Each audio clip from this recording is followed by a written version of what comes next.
Go on. Yep.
Yo, what's up, everybody? Hi, everyone. Welcome. This is the Apostate Prophet. I hope everybody is having a fantastic little day. How is everybody doing? I hope everybody is doing very, very well. David, how are you doing? Pretty ticked off, man. Pretty ticked off. Why are you ticked off, David? Because I'm looking for emails, important emails, and for some reason, yesterday, my email service, when I search for something, it goes to like 10 years ago instead of the most recent. For no reason. For zero reason whatsoever. That's pretty cool. Just started yesterday. That's pretty cool. That sounds like a very nice thing. All right, man. But aside from that, everything is quite well, isn't it? No, this sucks. Nice. I see nothing that looks like a setting that would change it. I definitely didn't change any settings, which means their entire system is screwed up. You know what's funny? Well, for a while, I have been wondering why I'm not receiving any new donations from people for the channel, but I haven't really bothered to check ever. Now that I'm checking, I realize that the donation website, apostateprofit.com/donate, doesn't even work. I'm not sure how long that's been the case. It's pretty funny, though. Matter of fact, this dude the other day was like, you know what, David? I'm going to give the Apostate Prophet $1 million for his powerful anti-Dawah. I was like, oh, that's cool. Just go to his website. And then he came back and he was like, no, this stupid site doesn't even work. If he can't get that right, he'll never be able to defeat Dawah. I'm giving this money to Muhammad Hijab now. That's a pretty good case to make. So, did you see the latest Muhammad Hijab video of him wanting to create a pan-Arab state in Europe? What the hell? I mean, good luck to Muhammad Hijab.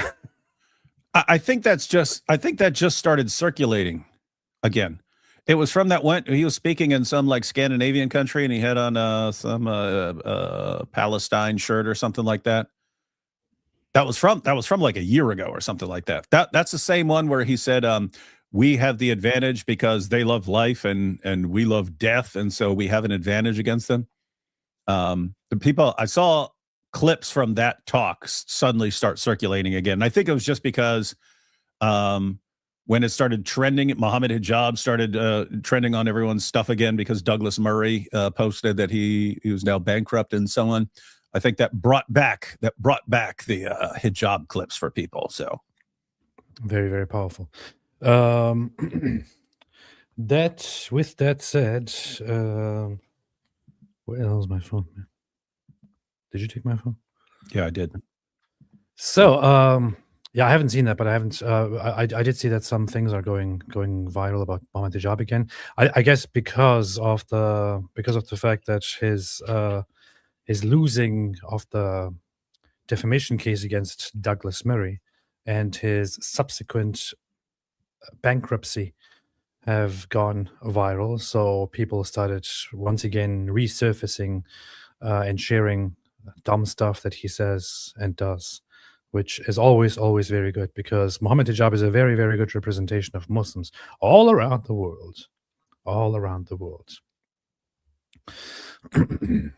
So, Young Koos the Great says, your shekels will increase because I'll be working 6 12-hour shifts soon. Oh, this is very nice. Thank you. Johanna, good to see you here. Obviously, it is really lie because Sharia is about prayer, not slavery, you see. God bless you guys. Thanks for talking about this, not seeing many news covering it. I know this is also kind of crazy. As I found out about this, I wondered what the news say about it, and it's just there is just silence. There is complete silence. There are no major Western news organizations covering this. There is,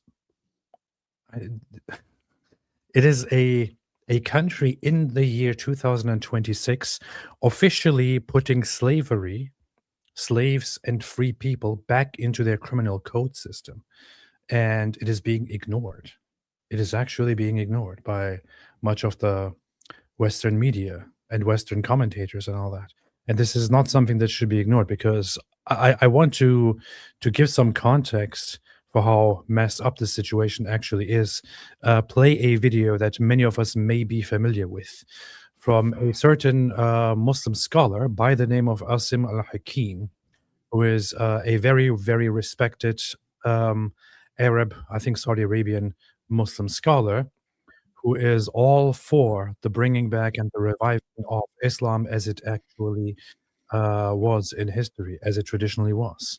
This guy here said very openly and very clearly that the Muslims should and will, in the near future, once again become strong and dominate and start fighting and subjugating the disbelievers and also enslaving them. And of course, it's not something that I'm just saying. It's something that he. Hang on. But there are two things. There are two things you're missing. One, this is the guy with the certainty. If he's got the certainty, that's all he needs. Two, he gave you two good options, man. He gave you two good options. This guy literally gives AP two perfectly good options. And it's only the third one where, he has to execute you. So I have to say, if you have three options and two of them are good options and you reject the good options, that's your fault. That's your fault that you're, for the third option. Come on. Why are you talking about the video when the video hasn't even played yet? Man? I'm just saying, man, you need to quit acting like this guy didn't give you two good options, and that you quit acting like he doesn't have the certainty. That's true. So to further understand what precisely we are talking about, let us have a quick look. When Muslims go and conquer the adjacent country, what do? We kill them all? No. See, he won't kill them all. Islam is merciful. Islam is peaceful. Islam is beautiful. Mm-hmm. Islam is powerful. Good point. The Prophet says, the first thing you do is call them to Islam. If they refuse, then tell them Allah obliged upon you to pay taxation. In return, when enemy comes and attack your country, you don't fight. We Muslims protect you. Mm-hmm. Right, this is kind of cut down. This is kind of shortened and cut. He also clarifies the jizya, because it is jizya extraction. So they forcibly extract jizya from people. They give us all your jizya. We want all your jizya. That's what he says, actually. So what he calls taxation there is not really taxation. It is protection money. For those who do not know, it is protection money. So protection money, just as the mafia and as criminal organizations do it. Criminal organizations do it. You subjugate the disbelievers, and once you have subjugated them, you forcibly take money from them in return for their lives. Let's hear it here directly. We don't want your country. We don't want your the adjacent to Islam. It is behind such jihad. Number one, to call them to Islam. It is for da'wah. The jihad is only for da'wah. That is why when Muslims go and conquer the adjacent country, what do? We kill them all? No. The Prophet says, the first thing you do is call them to Islam. Mm-hmm. If they accept it, leave them. Khalas, they're Muslims. We go. We don't want your country. We don't want your land. We don't want your wealth. If they refuse, then tell them Allah obliged upon you to pay taxation, jizya. Stay kafir as you wish, no problem. But you have to give us a percentage. And this percentage, by the way, is given once or twice a year, depending on the rules. And it's less or equivalent to zakat, your own zakat. And by the way, jizya is not taken from women. You didn't know this, did you? So I'm teaching you new things, mashallah. Sheikh Scholar is a very big scholar. Very, very funny. So jizya is actually taken collectively from protection money is taken collectively from the disbelieving populations that are subjugated by Islam, under Islam, and you will already understand it from how he explains it here and what he says here. But it is not taxation. It is not just a regular tax. It is protection money. The historical context of it is basically, and we can also get to the Quran verse in which this is directly ordered and commanded. My favorite Quran verse. My favorite. How many times have I read this Quran verse? I love this Quran verse. I just love the Quran.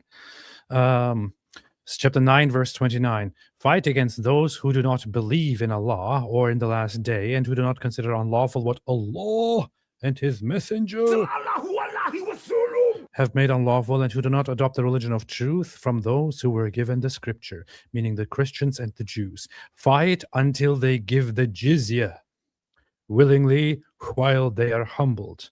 And the jizya is protection money that is taken from disbelievers in return for their lives. If they do not want to convert to Islam, then they are told, okay, fine, you can be our subjects, our lesser subjects, but you must pay us an amount of money that is completely determined from us, by our caliph. It depends on our needs. It depends on whether we are currently at war, whether we need more from you or not. And that amount is paid so that you can continue existing as lesser people with significantly fewer rights under brutal Muslim rule. If you refuse to pay the jizya, then you are fair game.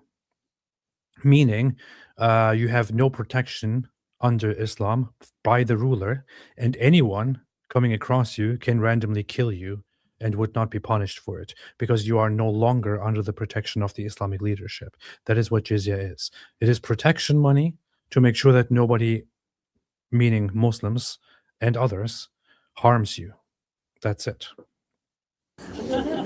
Anyhow. Jizya is not taken from women. It's not taken from children. It's taken only from men who work and can produce. So we take jizya, and in return, when enemy come. These are just historical precedents, by the way. There is no fundamental rule in the jizya in traditional jurisdiction. And attack jurisprudence. Your country, you don't fight. We Muslims protect you. Subhanallah, for this little money? Yes. And you.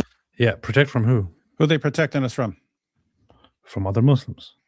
Yeah, guys, this is just Mafia 101. Hey, we're here to protect you, or we're going to kill you. So give us money for your protection. From who? From us killing you. It's very reasonable. Okay, yeah, good deal there. Good deal.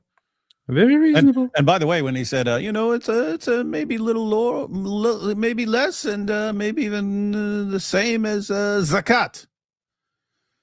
No, it's whatever the ruler decides. And when Muhammad made the Jews of Khaybar dhimmis, the jizya was half of their annual produce. It was half.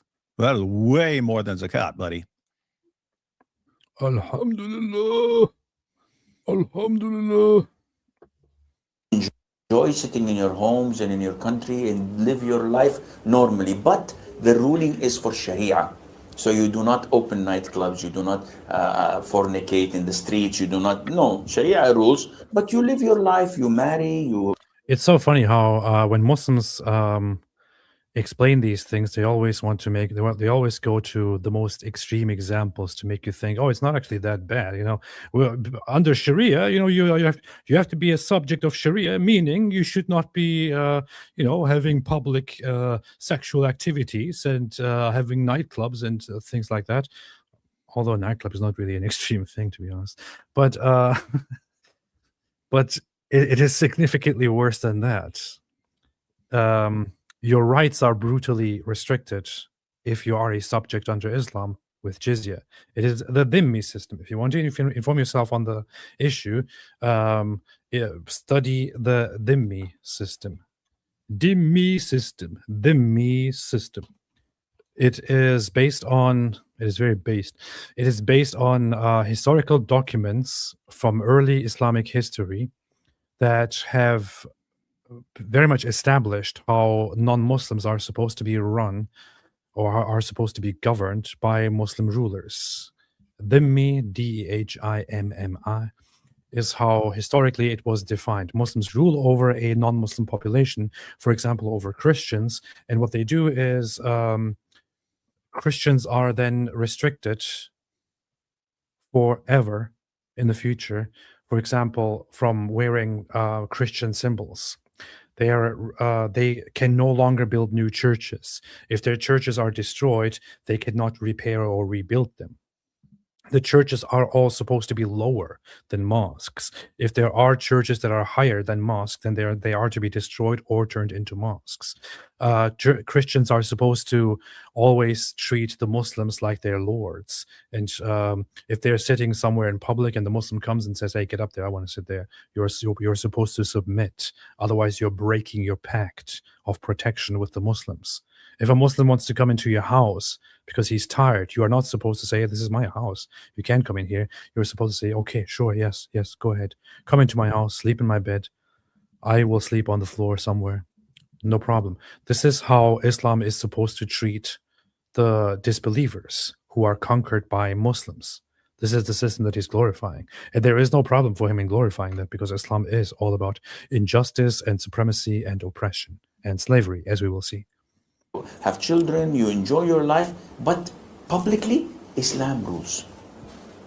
If they refuse, then we have to fight. And if we fight you, then we capture you, you become our slaves, and we take your land, and you take because you refuse. I give you two good options. I give you two good options. I told you he gave you two good options. You didn't even take one, then you complain. I give you two good options. Option number one, convert to Islam. Option number two, become our subjects and do whatever we say and pay protection money or die. If you don't accept those, what do you want? We'll kill you. We will kill you and take all your possessions, your belongings, and your family, your women and children. We will make them slaves. What do you want? I give you two good options. Two good options. And if they refuse, then very casual. We have to fight. Fight. And if we fight you, then we capture you, you become our slaves, and we take your land, and you take because you refuse. I give you two good options. That's on you. That's on you, AP. It's your fault. You made me do it. You made me do it. You made me do it. Why did you make me do this? Why did you make me do this? It's your fault. What's wrong with you? It's your fault that I killed you. It's your fault that I enslaved you. It's your fault that I... Whatever. But nowadays, forget this. Maybe in the coming 40, 50 years, when the Muslims become strong, as they're supposed to be, and they are focused and Islamically oriented. Now we're not Islamically oriented. We are money oriented. We want to live comfortably, have a good car, have a good house, have a good salary, and let everybody else die. I don't care. All right. I'll say that part one more time. What does he say? It's not happening right now. However, so when the Muslims become strong, this is the strength of Islam. But nowadays, this is the strength of Islam. Forget this. Maybe in the coming 40, 50 years, when the Muslims become strong, maybe in the next 40, 50 years, inshallah, then we will do this. If the society focuses on Islam. Supposed to be, and they are focused and Islamically oriented. So if the society is focused and Islamically oriented, and Muslims become like this again, which might happen within the next 40, 50 years, he says, we Muslims would start doing this again, would start ruling and subjugating the world through domination, through slavery, and things like that. And he says to do that, we need to be Islamically oriented. And we now have an Islamically oriented terrorist group that has taken over Afghanistan, the Taliban. Afghanistan, the Taliban. And they are officially documented to legitimize and reintroduce slavery. This is the human rights organization from Afghanistan, Rawadari, which reports that the Taliban has introduced into their new legal system, into their new criminal code, slavery. Slavery. David, are you very surprised by this, or what? No, actually makes sense. So slavery in the Muslim world was legal until all the way up until the 20th century, when Western nations made Muslim nations abolish slavery. Didn't happen everywhere. But the main Muslim countries, they had to abolish slavery. So Saudi Arabia, for instance, the Saudi leaders showed up to the United States and they had an African slave with them. And John F. Kennedy heard, who's that? Oh, wait, you've got a slave? You guys still have slaves? And so Western nations made it clear, hey, if you want to get along with us, if you want to trade with us, if you want to have agreements with us, treaties with us, and so on, you guys have to abolish slavery. And they all wanted to deal with the West more than they wanted slavery. But what that left open was, what happens when a country just says, you know what, we're basically on our own. You guys aren't working with us. We can do what we want. That's Afghanistan. They understand they're kind of on their own, right? They're in other words, they're not obsessed with having good working relations with the rest of the world. So they can just say, okay, now we can go back to Sharia. So it makes perfect sense for them. Now, the concern here is, because keep in mind, I mean, Afghanistan's going to implode. It's a matter of time. Everything sucks there. Things not going well in Afghanistan. So this isn't going to help them. The concern is that other Muslim nations will start realizing, you know what? Maybe we don't have to keep Western nations happy anymore. Maybe we don't have to undermine our own system to please them. So when they smell weakness from the rest of the world, when they smell weakness from the Western world, they all might start doing this. Powerful. So I have actually found the actual the criminal code as it was written down. But Rawadari, which is the humanitarian organization, has also obtained it and directly reported about it. And their reports are very, very alarming. So this was published, Taliban Court's Criminal Code Legitimizes Slavery and Repression. And I want to read a little bit through what the Taliban has introduced in this new criminal code, which was only implemented and put into practice this month. However, before we jump into that, let's get into a few super chats here, inshallah. Super chats. Asteron Night Star says, if David had a kid named Gargut, the kid would be named Gargut Wood. Don't be giving me any ideas, man. That's a very dumb thing to say, but I agree. Thank you, Asteron. David, you have to have a child named Gargut. Raphael Mugger, do you guys like chicken sandwiches? Also, where is God without special pleading? I like chicken sandwiches, yes. Yep, me too. I like chicken sandwiches. And also, where is God without special pleading? I don't even understand the question. Yeah, me neither. So, Dawa Troll says, AP, did you have a fantastic day? Yes, I have had a fantastic little day. Ida Rogozin, Ida, what's up? Good to see you.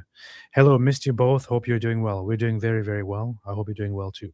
Daniel B sucks about your emails. I can resend an email on home protection from 3 days ago, unless you saw it already. If so, was it helpful? David, you have probably read it. Was it helpful? This for me? Email on home protection? Yes. I don't know. I'm not allowed to protect myself. I'm a convicted felon, everyone. So I have to sit here and wait till they brutally murder me in the name of Allah. But they're going to lose. They're going to lose that one.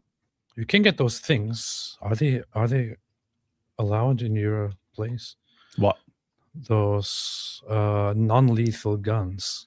Oh, those ones that shoot balls and so on? Yeah, they look pretty rough. Yeah, no, I heard Burna. Yeah. That's funny because people used to call gun burners, right? Burners. You'll grab my burner. But yeah, they called them Burna. Yeah, I don't know, man. I don't know. You can't. Yeah, I just Googled it. They are completely legal to purchase, own, and carry in Virginia, and you can carry. Wait, I can carry those? Yeah, that's different because I was just thinking, hey, if someone storms in my door, I'm not running for that thing. I want knives, something like that. So I was like, I'm kind of good with what I have around me. Now, if I could carry it around, although when am I going to carry it? Carry it to the grocery store? Who's going to attack me at the grocery store? What the heck do I care? I don't know, man. Burner non-lethal launchers are legal to purchase, own, and carry in Virginia as they are not classified as firearms under state law. No background checks or permits are required for possession. They are permissible for self-defense and so on. So there you go. I don't know. I like my odds with my hands and any. I do have random weapons scattered around that I can grab on the drop of a dime. So I think someone's going to lose, man. They're going to be stupid. It's going to be like 2 or 3 of them. They're going to come, oh, we've got baseball bats or some crap like that. They're going to be in the hospital, man. You're funny too. Like this guy doxed me. Now let me completely dox myself because he doxed me. What's wrong with you? Heroes Workshop. They'll protect us. Men flee their own war-torn countries by the millions. Getting invaded would be a blessing because they'd leave like cowards. Powerful. Sean McDonald, imagine my shock. Who could have seen this happening? Oh, wait, the Quran told me, never mind. Powerful. It's very, very true. Missiguera, here, have some money. Okay, bye. Oh, thank you. You're supposed to say that with an accent, though. Ida Rogers, what's up, Ida? I'm sorry, this is off topic, but me sitting here imagining me and David's son singing old SSSR songs is like awesome. The kid is unbelievable. Well done, David. Very, very nice. Hey, he didn't get the Russian songs from me. I always thought that was weird. Nice. So he sits there singing like all these Russian war songs, and then he looks at the translations, and it's all about how everything sucks. Every song is about how bad it sucks to be Russian. They just sit around drinking vodka until they die. It's messed up. That is, it's basically the summary of Russian literature too, which is just completely dark and messed up. Sonder, urgent prayer. Friend I led to Christ backslid and is now 2-year revert. Niqabi, married, new name, making da'wah. She knew Trinity, Jesus is God, trusted Bible. I'm devastated. Please pray for her return. Yeah, it's a rough situation. I have to point out, it's between 60 and 70% of people who revert to Islam leave it after a few years. So there's that. But yeah, notice the married and new name part. They know if they dupe someone into converting to Islam, if it's a woman, they try to get her married off very quickly and try to get her having multiple Muslim children, so that when she eventually decides, you know what, this isn't true, it's extremely hard and painful to get out, because then she knows her husband is going to want to insist upon raising the kids as Muslims. I've seen over and over again, the Muslim father will just take the kids and leave to a Muslim country and so on. Yep, rough stuff. But just so you know, Dawah's crumbling all over the place, and it is going to be very hard not to notice. Sid Dave says Afghanistan used to be a Buddhist nation and what it became. The first Buddha statues were built by Indo-Greeks in that region. Just sad and tragic. Yeah, Taliban blew those things up. Ooh. Now they visit the place to see what they destroyed. Aussie Abe, it's my 34th birthday today. Can you zoot 34 Quran pages?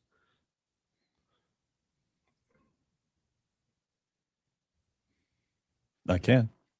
All right.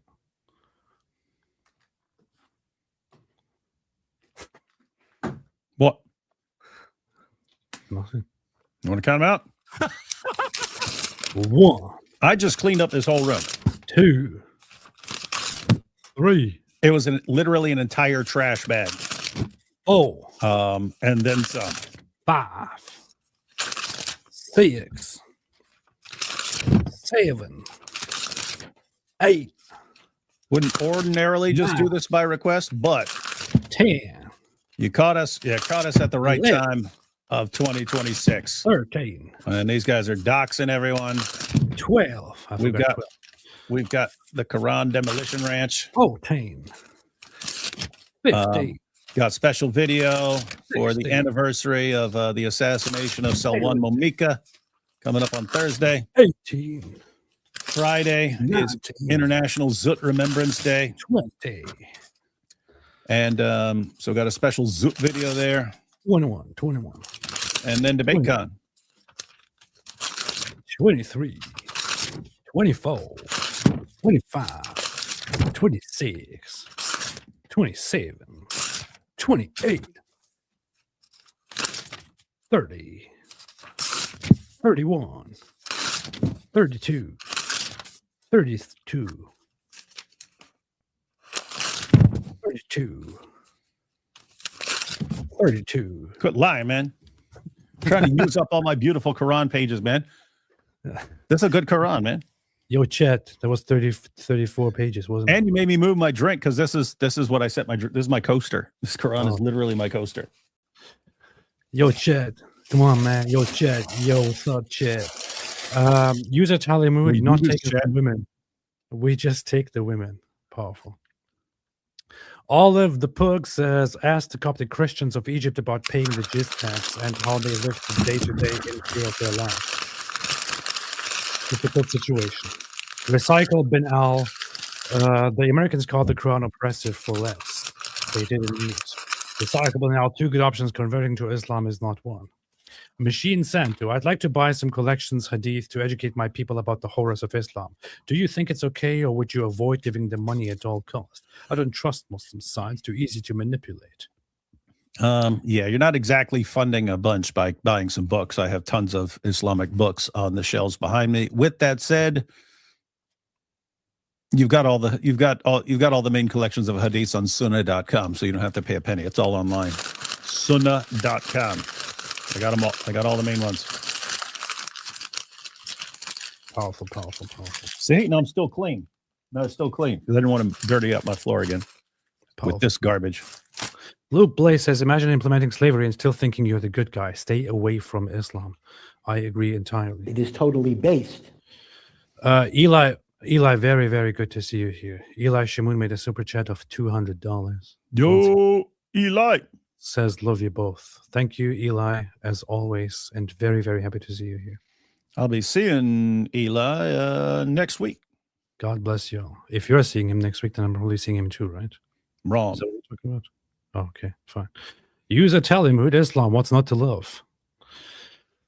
Hey, this weekend is DebateCon, isn't it? Just in a few days. Yep.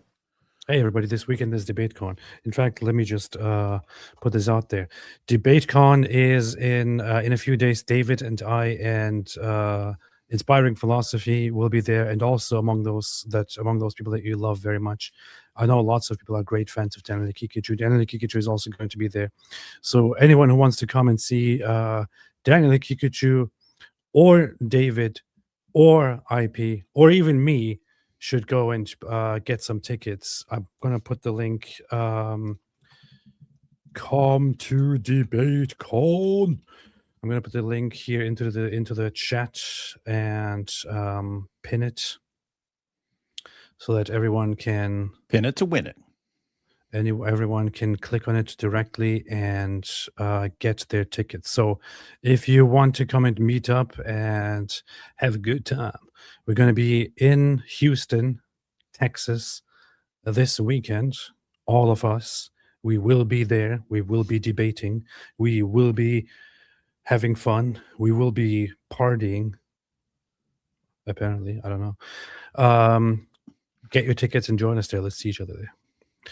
Jay Pendragon, I thought the Civil War decided that slavery was bad for all places for all time. Well, you are wrong about that, Jay Pendragon, because it was just for Americans. And Afghanistan is not America. Afghanistan is better than America. Afghanistan is more advanced than America. Afghanistan is more civilized, more precious, more powerful, more strong, more solid, more beautiful, more advanced, more progressive than America, which is why it needs to bring back the great, wonderful value of slavery. God's Prodigal says, if they legalize slavery, do you think other Muslim countries will follow their lead? That is the question. I think it is unlikely at this stage, but there is always the danger. You know, if one country or one terrorist organization in one country legitimizes slavery and the world doesn't say anything about it, this will be an encouragement to others to follow suit. Daniel B. David Wood, I wasn't referring to a firearm. Armored One has a defense film. I suggest looking into it. You can apply it to Windows. But why would you watch a film, though? You're not going to learn anything from a film, even if you put the film on your Windows. Yeah, why did I put a film on my Windows? Yeah, you can just put it into a record player or something like that, and or a DVD player, or a Blu-ray player, or on your computer or on your phone. Skyrard Music. I was wondering, is AP or Dawood going to branch out to new social medias? And if so, would you consider hiring an intern for ministry? If so, I would love to offer my services. I mean, I wouldn't necessarily call it an intern, but if anyone wants to volunteer or something, I'm happily all for it. The funny thing is that a lot of people have offered it to me over the many years, and I always drop the ball because you suck at stuff. Yeah, because I want them to just do things completely on their own, but then also don't like something that they do and say, hey, hang on a second, and then never get back, and then it all drops. So, yeah, we have trust issues, ladies and gentlemen, trust issues. We don't trust people we don't know very well. But yes, I will be branching out to other platforms. We're learning all the tech stuff right now. Like right now, I have a Rodecaster hooked up instead of just my microphone plugged into my computer, because now I can have multiple microphones. And here very shortly, it'll be multiple camera angles. And that's because there'll be Giant DOC sitting here as well. And anyway, after we learn all this tech stuff, after we learn the new tech stuff, yes, then we're going to we're going to invade TikTok first. That's going to be number one. I told my son to learn TikTok. He's going to learn TikTok. And so TikTok. Then he'll tell me what he needs to record of me, and then he can do that stuff. And you can start every video with TikTok, time to rock. TikTok, time to rock. Or I'll say, time to rock, TikTok. Don't do that. It's going to be very bad. No, the kids, all the young people will be like, wow, this is so powerful and based. Silent said, I can call in. I don't know who calling is. On the clock, get a young whippersnapper. TikTok needs Jesus. Dave, look at 50 Detonic Gladiator also is illegal. Did no one here just hear me say that I'm totally fine with just little hand weapons here and there? Yeah. Astronaut, is there a good way for me to obtain Qurans to partake in the Quran destruction without giving money to Quran manufacturers? You can look around. There are some organizations that simply hand out Qurans for free en masse and do stuff like that. Somewhere you can order Qurans in bulks for very low prices, or you could just print out your own Qurans, honestly. Yeah, you can also even on Amazon, if you look up a Quran and you look up the used options, then those are used books. Those are in like a used bookstore or something like that you're buying. You're not funding any of this with that. It's been a great week of how stupid Candace Owens is. Man, it's just. Oh, she what was is. the new thing? What was the new thing that she was? Oh, yeah. She said, this never used to happen in Connecticut, but it's 30 degrees and there's still ice outside. She is an infinite fountain of retardation, and it's just so funny to watch. I mean, I'm not sure if there's a conspiracy theory attached to that one, but Yes, it was. It's obviously magic Jew ice. Look, she got community noted. Back online after internet blackout. I grew up in Connecticut and have truly never seen an ice like this ever. The temperature is 30 degrees, but the ice on our trees tops is not melting at all. Never seen anything like this. Anybody else? Community note. Yes, many times in my life I've seen ice below 32 degrees not melting. For all those who come from more civilized societies and don't know what Fahrenheit is, let me clarify one thing here. 30 degrees Fahrenheit is -1 degrees in Celsius. And she's asking why the treetops are not melting below freezing temperature. I was trying to think, like, how could she actually be this stupid and not know this? I think she's one of those people who just isn't aware of the difference, and so she always thought 0 degrees is freezing because that's what it is at Celsius, and not realizing it's 30 degrees Fahrenheit, which is a different system, and maybe she's just so dumb she didn't notice that. So below let's read this again. If we actually replace the degrees with below freezing temperature. Back online after internet blackout. I grew up in Connecticut and have truly never seen an ice like this ever. The temperature is below freezing temperature, but the ice on our treetops is not melting. Never seen anything like this. Anybody else? I will take a video to show you guys what I mean, but it's almost like dry ice, and it's taking out an absurd amount of trees. Again, 30 degrees, and none of the ice is dripping from the trees. Community note, the freezing point of water is 32 degrees Fahrenheit. At 30 degrees Fahrenheit, ice will not melt as it remains below that threshold. In sub-freezing temps, sunlight can cause sublimation, turning ice directly into gas, but this requires low humidity and enough radiant heat. Ice can also reflect sunlight. I think what she's probably thinking of, she talked about in Connecticut and so on, and it would snow on the road, but they would ice the roads.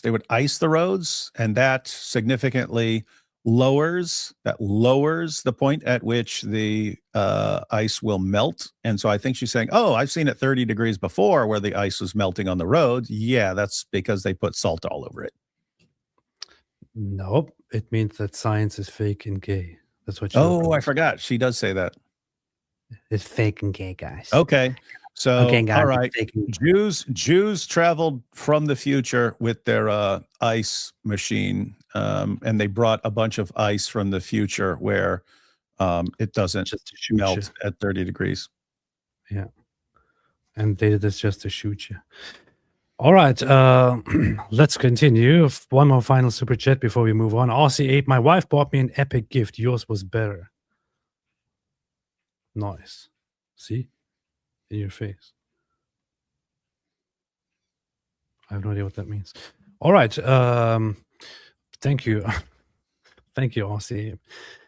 So, let's look at this here. Rawadari, the human rights organization. The human rights organization Rawadari recently issued a statement on the implications of the criminal code of Taliban courts and warned that this code is deeply concerning and in clear violation of international human rights standards and the fundamental principles of fair trial. The statement notes that, among other things, the Taliban have legitimized slavery by repeatedly using the term slave in several sections. The organization also highlighted that the Taliban have classified Afghan Muslims into Sunni and Jamaat and innovators, a discriminatory categorization that not only creates inequality, but also paves the way for widespread repression. So Sunni and Jamaat is those who are upon the proper tradition of Muhammad and Islam. The Sunni Muslims who abide by their proper theology, whereas the innovators are all others, including Shia and others. To be fair, to be very, very honest, I don't care really very much about internal Muslim discrimination. So this part is like I do not concern myself with this at all.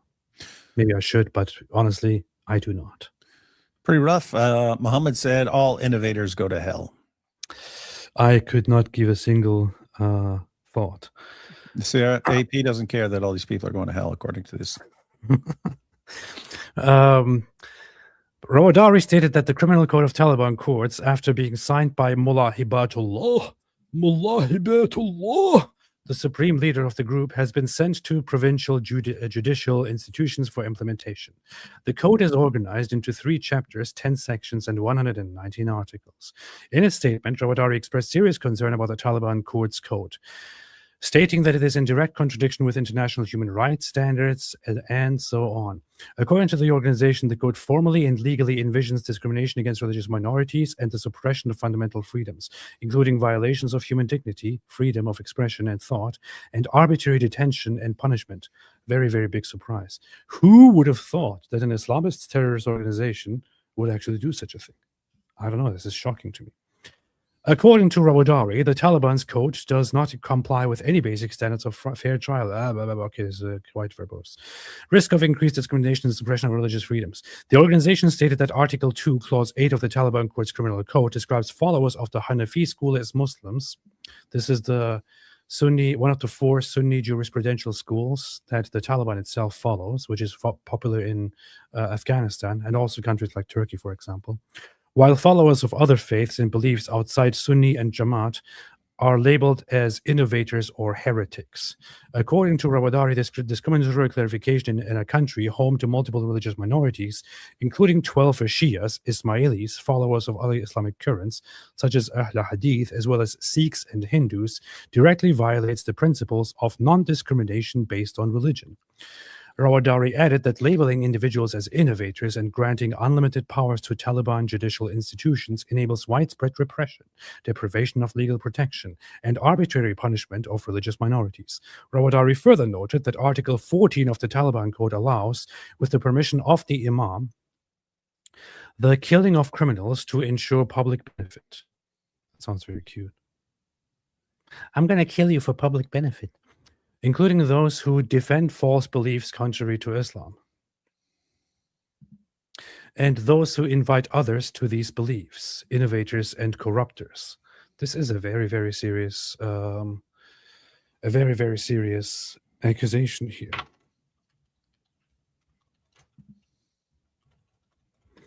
However, it is entirely Islamic. It is entirely Islamic. The organization also stated that Article 17, Clause 2, broadly criminalizes mockery and derision of Islamic rulings. Hang on a second. I'm trying to fact check what the text actually says here in this thing. All right. The organization also stated in Article 17, Clause 2, broadly criminalizes mockery and derision of Islamic rulings, prescribing a 2-year prison sentence for offenders. Well, that's generous. According to Rawadari, this article provides no criteria for determining what constitutes mockery or derision and grants Taliban judges broad and arbitrary discretion to punish individuals simply for expressing differing or critical opinions. So I just did like an auto machine translation of the Article 14. Let me see what it says. If the Imam deems it necessary for the public interest, the maslahat amma, which is an Islamic term for the public interest, which is what it literally means, he may order the killing of a criminal even if a fixed punishment is not prescribed for that act. This includes those who defend false beliefs contrary to Islam, and those who call others to such beliefs, and those who spread corruption. Wow. David, that's literally what Article 14 says in the Taliban's criminal code. Did you hear that? Yep. If the Imam deems it necessary, he may order the killing of a criminal, even if there is no prescribed fixed punishment. And this includes those who defend false beliefs contrary to Islam, or those who call others to such beliefs, and those who spread corruption. Spread corruption. What does that remind you of, David? It reminds me of Surah 5, verse 33 of the Quran. Why would it do that, David? What does that verse say? It says that it's the verse after Surah 5, verse 32, where the Jews, the children of Israel, are told that if anyone kills a man, it's as if he's killed all mankind. And the very next verse is about Muslims, and it says that Muslims can kill, crucify, dismember, or imprison anyone for the vague crime of causing corruption in the land or making mischief, depending on the translation. And notice that's very vague, causing corruption. Well, who defines what the corruption is? The ruler. And so any ruler who gets in power, he automatically defines, or any group that gets in power, they automatically define disagreeing with them about anything as causing corruption in the land. And then they just start passing out death sentences and so on. In Iran, if you're caught, preaching the gospel and stuff like that, they'll charge you with causing corruption in the land. Very, very powerful. So here's the verse in question. It's chapter 5, verse 33 in the Quran. Indeed, the penalty for those who wage war against Allah and His Messenger. Yeah, how do you wage war against Allah? Check your commentaries, people. Check your commentaries. If you're opposing Allah, and what He wants in the world, if you're opposing Sharia, if you're doing any of that, Ibn Kathir said it's just not believing in Allah, not believing in Islam. You're waging war against Allah. And Jews and Christians, by the way, Jews and Christians. You've got Surah 9, verse 29, which we quote quite frequently. Surah 9, verse 29 commands Muslims to violently subjugate us when they're able. The next verse says that Jews call Ezra the son of God and Christians call Jesus the son of God, and so on. And then it says that by doing this, we are trying to extinguish the light of Allah with our mouths. And that's why we have to be subjugated. Get it? You're waging, when you're saying something that goes against, simply saying something that goes against Islam, you're waging war against Allah and His Messenger. Extinguish my light with your mouth.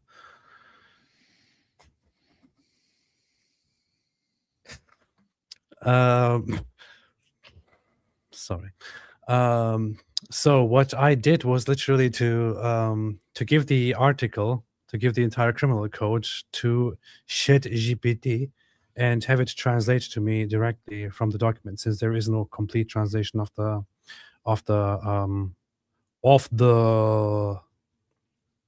document available at this moment. So I asked to find Article 14 as described in the article here and translate it to me, and ChatGPT directly translated it as this: if the Imam deems it necessary for the public interest, the maslahat amma, he may order the killing of a criminal even if a fixed punishment had is not described for that act. This includes those who defend false beliefs contrary to Islam, and those who call others to such beliefs, and those who spread corruption.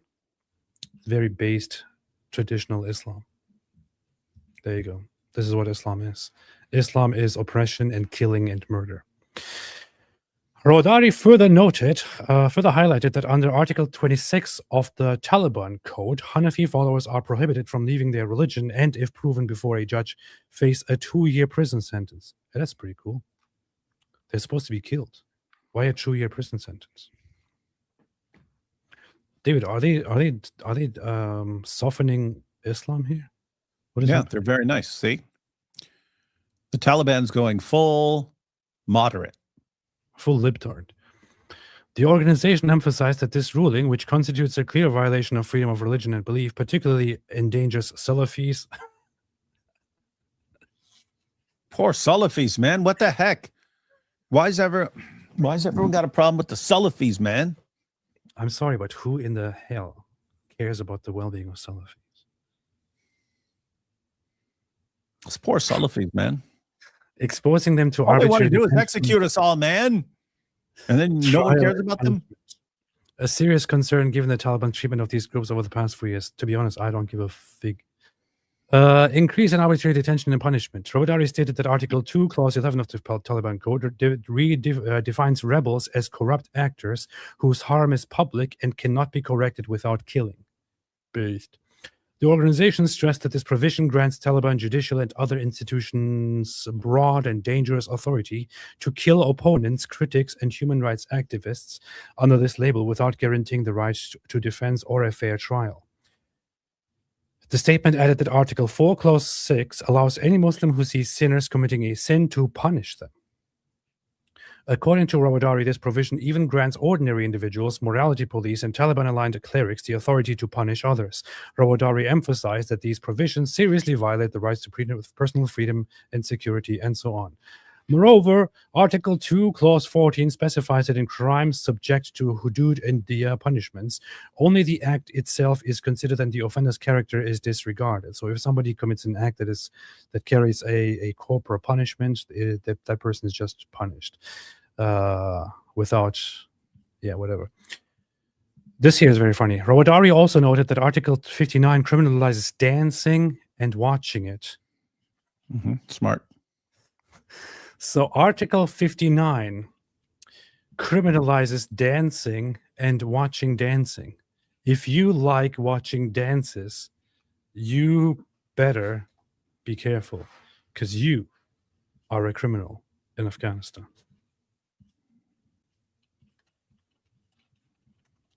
Let's see now. I will ask my dear Sheikh ChatGPT to translate that article for me as well. Dancing and watching dancing are prohibited acts and are crimes, and the perpetrator shall be punished with ta'zir, which means he would be disciplined by, I think this is flogging.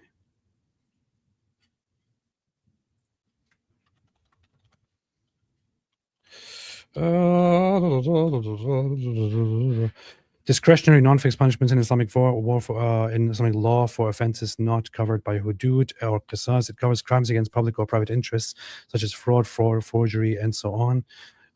Types of punishment: physical, flogging, deprivation of liberty, financial. Okay, so the punishment for it can be public flogging if you watch dances or if you dance and the public sees it. You could be flogged, you could be imprisoned, or get other punishments. Without providing any clear, precise, or legal definition, violating the fundamental principles of legality and personal responsibility for crimes and punishments and presumption of innocence. Consequently, Taliban judicial authorities can arbitrarily deprive individuals of personal freedom and security, including for performing traditional dances that are part of their culture and way of life. Can you imagine this? You dance somewhere. You move. You like dancing. You perform a dance. And next thing you know, the Taliban security comes for you and picks you up and questions you and asks you if you danced. Did you dance? You say, yeah. This is haram. It is forbidden. This is a crime. You will answer before court for the crime of dancing. And the other people will be judged for watching a dance. There's only one solution. Never gonna dance again. Guilty feet have got no rhythm. See, that song predicted this. This is guilty feet. You see. George Michael is a prophet. He was a gay prophet. The organization emphasized that Article 13, with a vague reference and without a necessary explanation, permits the destruction of places of corruption, violating the principles of legality, has no further explanation of what places of corruption are. Article 40, any person present at a corruption gathering, even involuntarily and without a clear definition of corruption, is considered complicit and subject to punishment. A place of corruption, which could be literally anything. A Quran. Maybe destroyed, and the Quran's a place of corruption. Rawadari states that while human dignity, equality of all people, non-discrimination, yada yada yada, Article 9 of the Taliban Court's criminal code effectively divides society into 4 categories: the scholars, the nobility, the middle class, and the lower class. According to this article, the type of severity of punishment of the same crime are determined not by the nature of the offense, but by the social status of the perpetrator. For example, if a religious scholar commits a crime, only a recommendation is issued. If a member of the nobility commits it, the response is limited to a court summons and recommendation. However, if the same crime is committed by a middle-class individual, imprisonment is imposed. And for members of the lower class, corporal punishment is applied in addition to imprisonment. This provision is not only legitimizes the discriminatory concept of social classification, but also directly violates the principles of equality before the law. This is really going hardcore into the past, centuries into the past. Well, it's they don't seem to understand. This is built into Islam, people. Who was the most important Muslim? Muhammad, who got to violate all kinds of rules with no consequences. Muhammad, the more important you are, the more rules you get to break. That's what we see from the dawah guys. That's how they know, hey, we're really important. We're giving dawah, and therefore we can be smashing hoes and running trains on girls and stuff like that. Powerful, powerful, powerful. This here is what of course, outraged people, but which the Western media is sleeping on. Article 15. I have the original text and the translation here. Explicitly recognizes slaves as a legal class. Slavery is legally presumed to exist. The statement noted that the Taliban code legitimizes slavery by repeatedly using the term slave in several sections. For instance, Article 15 states, for any crime for which a hud punishment is not specified, a corporal punishment, it shall be subject to ta'zir, which is the other form of punishment, whether the perpetrator is free or a slave. So the issue here is that while it does not completely systematize and explain what slavery is, it directly recognizes the natural existence of slavery in the society. So the criminal code is written today. It relies and leans on Islamic law and directly acknowledges that there are slaves in today's society, and punishments are applied to free people and to slaves. If the criminal code includes something like this, then the expectation is, of course, that the Taliban or that Afghanistan under the Taliban will practice slavery in different ways. And how do they obtain slaves? But in Islam, you obtain slaves through war or through buying slaves. It is normally not allowed to simply go around and enslave a free person, especially not a Muslim person. But if you are engaged in a raid and you raid non-Muslim people in a distant place, you can enslave those people. If you encounter slaves being sold on a marketplace, you can buy those people as slaves.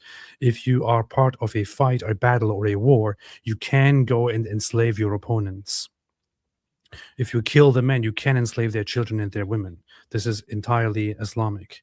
So the Taliban is setting up slavery as completely legal and recognized under their laws, according to which if they are in a fight against a different population, whether it be non-Muslim or heretical, or maybe even Muslim under these circumstances, they should be taking slaves, and those slaves would be recognized as valid.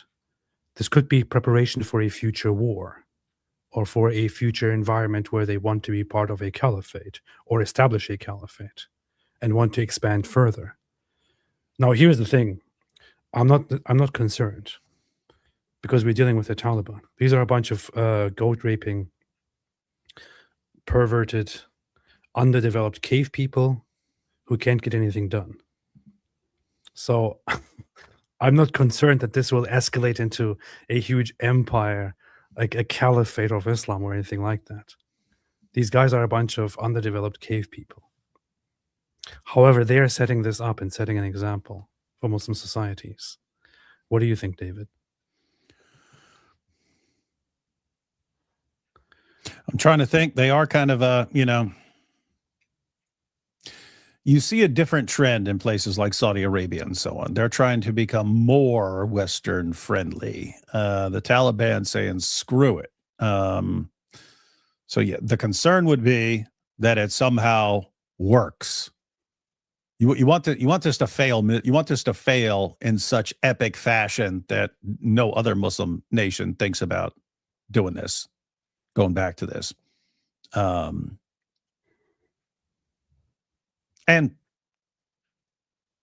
on the bright side, I'm pretty sure it's going to fail. It's Afghanistan. They tend not to do anything right.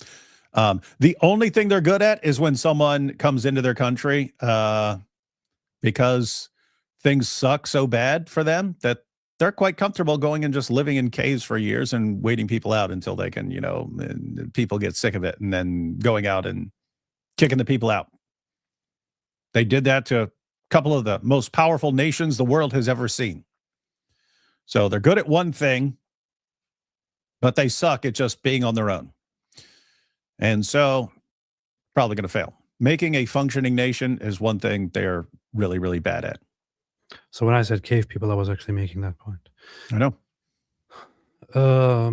They're good at that. Additionally, Clause 5 of Article 4 specifies that the execution of hood punishments is the responsibility of the imam, while the execution of tazir punishments can be carried out by the husband or guardian. So a husband or a guardian in charge of a minor or a woman can just punish and discipline the women. This is, of course, no big surprise. Islam directly commands and allows the beating and disciplining of women, which is, of course, a big sign that that it is a very, very pro-women, a very feminist religion. And we see that right here in the notorious Quran verse, chapter 4, verse 34. Men are in charge of women by what Allah has given one over the other and what they spend from their wealth. So righteous women are devoutly obedient, guarding in absence what Allah would have them guard. But those from whom you fear arrogance, so those wives, those women from whom you fear arrogance, first advise them, then forsake them in bed, and finally strike them. It says lightly here in brackets, but that's not what it says in the Quran at all. Lightly is not mentioned here. But if they obey you, seek no means against them. Indeed, Allah is ever exalted and grand, grander than those stupid little women. It's pretty grand. Yeah. Allah is a wife beater. Rawadari emphasized that describing individuals as free and slave and explicitly using the term slave in the code constitutes recognition of a legal status that is absolutely prohibited and in clear conflict. Okay, thank you for this clarification. Very helpful. Increase in corporal punishment. Rawadari stated that Article 18 and other provisions of the Taliban Code foresee extensive use of whipping without clear limitations. I mean, if you're going to whip people, at least have some limitations, right? Suppression of freedom of expression and criminalization of opposition and criticism of the Taliban. Article 19 states that anyone who engages in a permissible act prohibited by the Taliban supreme leader or criticizes or objects to permissible matters is considered a criminal and subject to punishment. The main concern is the broadness of this provision, which gives Taliban authorities unlimited discretion and the potential for abuse. Surprise, surprise, surprise. Experience over the past years shows that according to the Taliban, prohibiting women's education was considered a permissible matter. And under this code, punishing criticism of such measures has now been legally formalized. So the Taliban has banned women from going to school. And people aren't allowed to criticize it. And if somebody criticizes this, then they have thereby criticized a permissible matter and are now subject to punishment, including physical punishment, by the governing Taliban terrorist organization. We make the laws, and you shall not criticize, or else.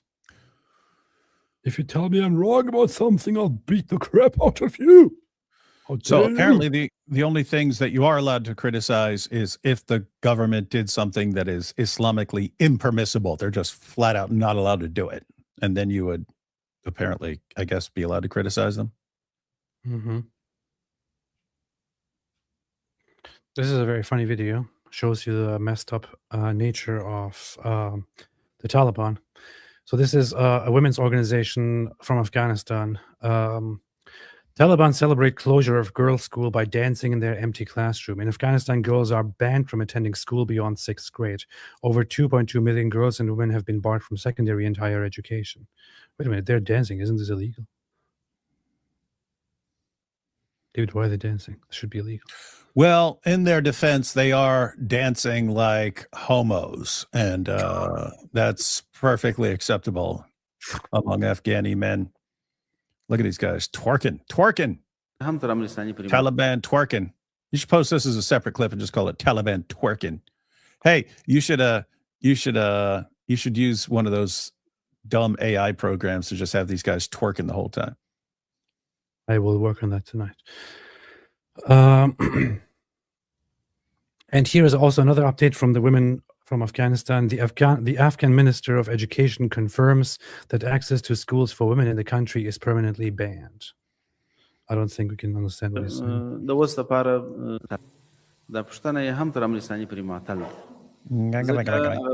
He says something about primat. I think he's talking about how... What he said was, we are so stupid that if women even get any education, then they will take over and be way smarter than us.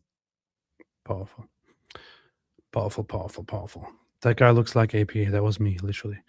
Rawadari noted that according to Article 23, Clause 2 of this code, anyone who insults Taliban leaders is punishable by 20 lashes and 6 months in prison. This article, in addition to granting broad and unlimited authority to Taliban judges to suppress and dissenting and critical views, further violates the right to freedom of expression. I'm kind of sick of this article describing to me how this and this violates this and this. We know, man. We freaking know. Hang on, let me translate this one. Article 23, Clause 2.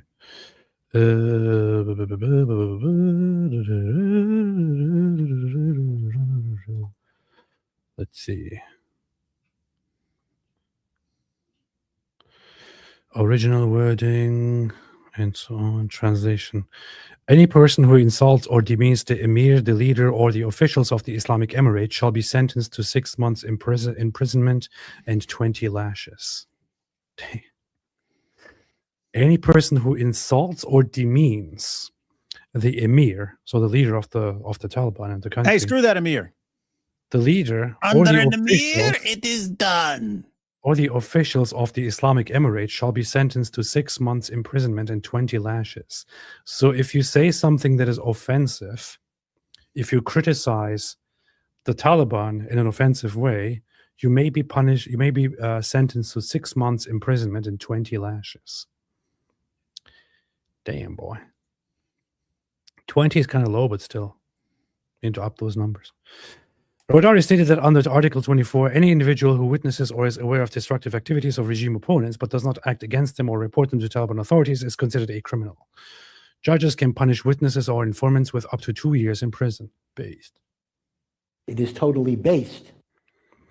Risk of escalating and institutionalizing violence against women and children. Article 30 of the code, only certain forms of physical violence against children by teachers, such as broken bones, torn skin, or bruising, are prohibited. Other forms of physical, psychological, and sexual violence are not explicitly banned.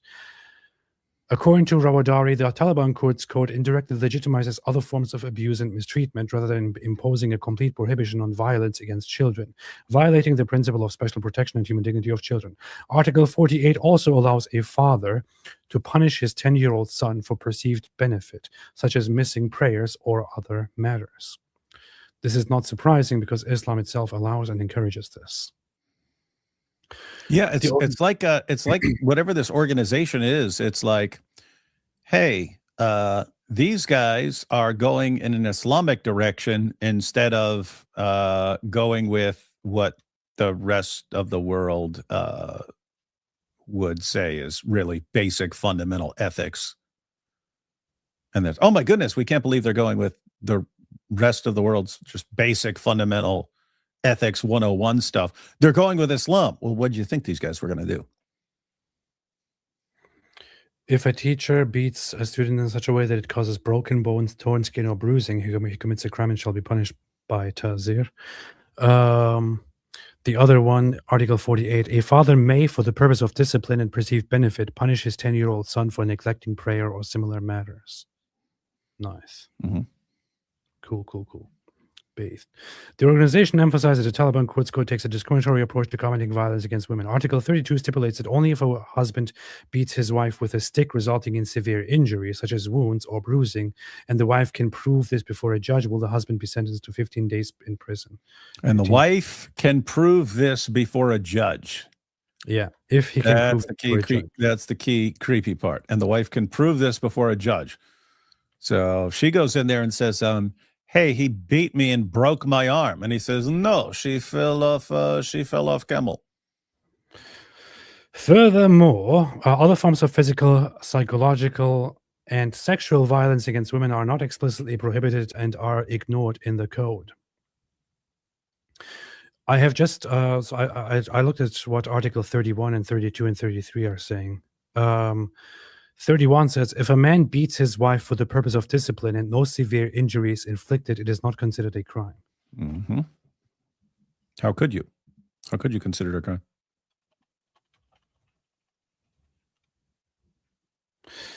crime? Article 32, if a husband beats his wife with a stick and as a result wounds, injuries, or severe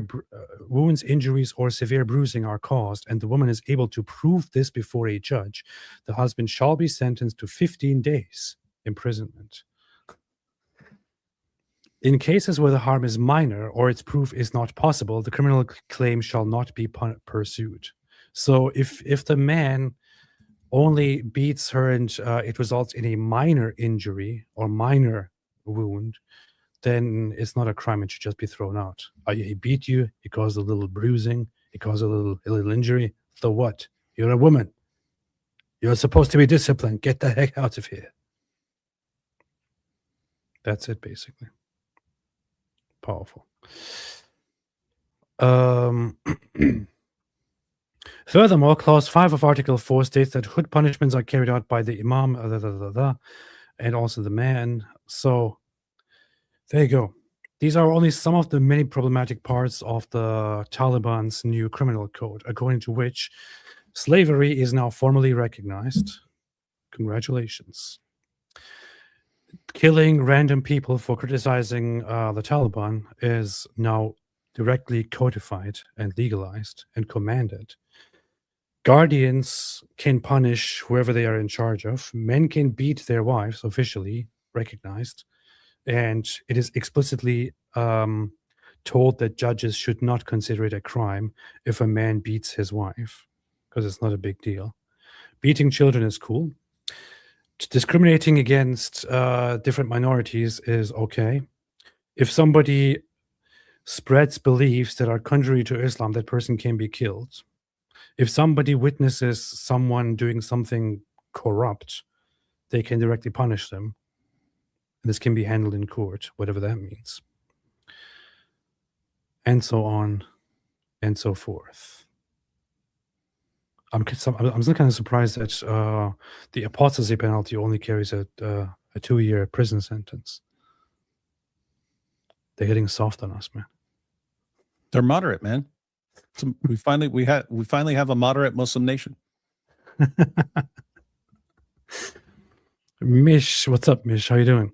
Ezra gives you one good option. Hail Ezra. Otherwise, the curse of Ezra comes upon these because Jews worship Ezra and plant the Gog trees.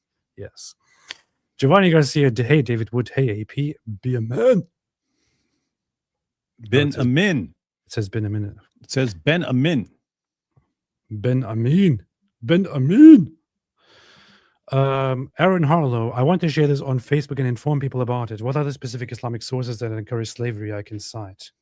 Because of questions like these, I've considered for the longest time creating an app or a site in which you can search such questions and get a direct answer with all the sources. I've actually been working on that, but I'm not sure if I'm going to publish it in the end or not. That's all over the Quran and the Hadith, but the main issue would be that Muhammad, the pattern of conduct, bought, owned, sold, and traded black African slaves, and that's sunnah. Did you just call black people slaves? I said he bought, owned, sold, and traded black African slaves. Fact. Why didn't you just say black Africans instead of saying slaves? That means you think they are all slaves. I said black African slaves. Oh, so you think black Africans are slaves? Okay, fine. So, yeah, let's continue. Bo Rudder says, David, would you tear up the Robert Spencer Quran? If Robert Spencer ever annoys me, Nice. and if I had some sort of good reason to, but you basically be tearing up Robert's commentary, which is good. So, yeah, if it was the only Quran I had and it was just in a pinch and like someone's just like, oh, you will never rip up the Quran or we will destroy you, and that's the only Quran I had, then I'd have to do it. But in general, I have way more Qurans that I would be my go-to Qurans. I prefer Arabic Qurans, like the one I was ripping up earlier, and then ones with English and Arabic parallel, so they still got the Arabic. I prefer those. In a pinch, if that's all you got, you can rip up a English only Quran, but English. Let's see. Kit Kat, AP's favorite #1 fan. Hey, Kit Kat, thank you. That's right, thank you. My favorite Quran part is the end times. Ridiculous. That's also David's favorite. Giovanni Garcia. David, how you've been? How have you been? Been worried about you, brother. These turbans are getting wild. Be safe. yeah, that is something that's interesting. It's like they've been saying they're gonna brutally murder me for a long time now. Long time. Endless piles of death threats for many years. But now they're like doxing, and when because if I were to just think about it without thinking about how that they're in panic mode, and that when they're in panic mode, they tend to become more aggressive and more violent, I would be thinking, well, back in the day, 15 years ago, when there were only a few of us, it would be easy to target us, but to target the couple of people who are criticizing Islam. But now there's so many people. Like, what are you going to do, man? What are you going to do? There's tons of people criticizing Islam. How are you gonna go around and start killing me? But you combine that with they are in panic mode. They're freaking out and they don't know what to do, and they're just lashing out in every direction. And so, yeah, they might try to come after the Dizzle. Going to find out the hard way. They'd rather slap a lion in the mouth. Powerful. So I've been kind of working mildly a little bit on this thing here, and I wonder what people think, and I wonder if people. I don't like it. I wonder if enough people think that this could be useful. If enough people think that that I should be publishing something like this, but I have been working on on creating an app called Apostate or something like that.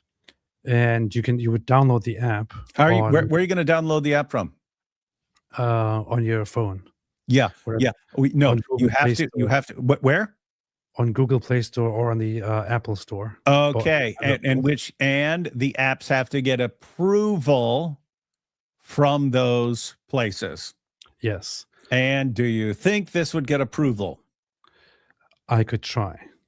Yes, I agree. You could try. And fail. If I can't make it, then I would publish it independently through a website link so that everyone can install it independently from a certain website without having it go through Apple or Google Play Store. However, what you would do with this app is you would have your own login stuff. You could go on here and ask anything about Islam, and it would give you uniform responses, and also create every single response as a page that others can visit and also look at. For example, you ask, what does Islam say about slavery? Or did Muhammad marry a child? And it gives you the complete answer, the short summary, all the sources from the Quran or the Hadiths, and then an extensive explanation of it all, so that you can easily, in order to, if you want to use it during while you're discussing Islam with somebody, or you're just curious about something, you could look it up here, get a proper response, and save it, and have all your sources always accessible to you whenever you need it. I was thinking of doing something like that, but I'm wondering if it's worth it. because there would be like a monthly upkeep cost and all that. So, and I'm not sure how much that would be. So, figuring that out at the moment. Probably just a few $100, honestly. Jonathan Tessier says David Wood. What is this? That's the zoot. Oh, okay, I get it. You gotta know the song. You gotta figure it out. That's the zoot. I like it. Okay, and then you cut off all the lyrics. That's the zoot. I like it.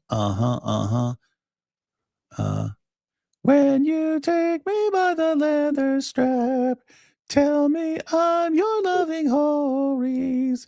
When you give me all your hikmah and do the zooting, I'll zoot. Yes, you can. That's the zoot. I like it. There you go. Thank you. David said, call it apostate. Apostate, get it? App. Yeah. That's funny. Jonathan Tessier says, Batman Nink says, to troll Muslims by learning Krav Maga and Jiu-Jitsu. I call this one crouching gargot, hidden Jew throw. Nice. Johannes Hugenboom says, AP said Sharia is based. Mm-hmm. Someone's going to clip that, man. Christianity is based. Skyrat Music says, is there an email where I can contact you guys? Yes, ap@apostateprophet.com. David, what's your email address? It's on my YouTube homepage. Based. Haj Rayan al-Ghazlani says that is Apostate Music's next song, Extinguish My Light with Your Mouth. Believe it or not, I actually made a note of that already. So,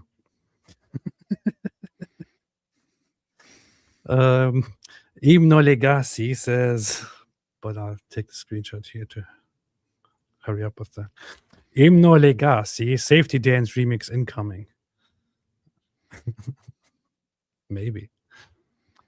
The Little Russia, we can dance if we want to. We can leave your friends behind. We can dance if we want to. We can leave your friends behind because your friends don't dance. And if they don't dance, well, they're no friends of mine. He didn't even change any. He didn't even have to change any lyrics. Nice. Sheikh Uthman Marriage Counseling says being a wingerling is punishable by death in Afghanistan. Well, that's why I will never go to Afghanistan. Jimmy Sausager, what's the most obvious false religion? I think it might be close tie between Satanism, Islam, and Mormonism. Well, Satanism is not really a religion, or mostly it is not. Islam and Mormonism. The funny thing is, I would say that you could just, as bad and despicable as it is, if you actually took Satanism seriously as a religion, which only a minority of so-called Satanists actually do, I think it would be pretty messed up and easy to point out that it is pretty messed up. But it would sound more legitimate than Islam to me. I think Mormonism is most definitely, in comparison, the most obvious false religion. David, what do you think? Yeah. Mormonism? Good. Thank you. No, Islam. Islam first. So and Mormonism, and then Islam. All right. Astero Nightstar, do you gentlemen think Iran will implement slavery for the revolting folks if they fail to overthrow the Ayatollah? No, I think it's going to soon be over for the Ayatollah. I think that it has never gotten this bad. And I wanted to be a little bit restrained when saying this is the end. But it is close to the end. Mike Rochwinger, having to choose between Taliban versus ISIS Kabul or ISIS K Khorasan, I think, right? Is that geopolitical version of having to choose between Muslims versus winglings? What's wrong with you? The wingling says, when I rule the world, I will ban non-winglings from making the jokes. Raisin bread. Bangladesh was a secular country. It may go in the direction of Afghanistan. Jamaat-e-Islami and Islamist Party has popular support, and about 20% of the population may vote for them in upcoming. Bangladesh is among the top 5 countries with the with the worst air pollution in the entire world, the worst air quality in the entire world, the highest, most pressed together population. Like, there are so many concerns, and what they do instead is to try and be more Islamic. Bangladesh sucks. Stop banging each other and your cousins. Yeah, people don't realize that Ladesh is Bangladeshi for first cousin. Banging cousins, yeah. Raisin Bread says, election. Recently, a Taliban official was seen visiting madrasas in Bangladesh, even though Bangladesh doesn't recognize the Taliban government. Soon they will, because of having sex with cousins. Jimmy Sausager, how are the women ever supposed to get more than half as smart as a man if they can't go to school? I know. Aaron Harlow, this article won't show on Google, only DuckDuckGo. I can find it on Google. The Little Russia, watching Star Trek is forbidden by Sharia law because it makes you a wingerling. Nice. JT Harden, I'm a mobile app developer and would love to help. Also love you guys. Get in touch with me then. Thank you. All right, David, anything else?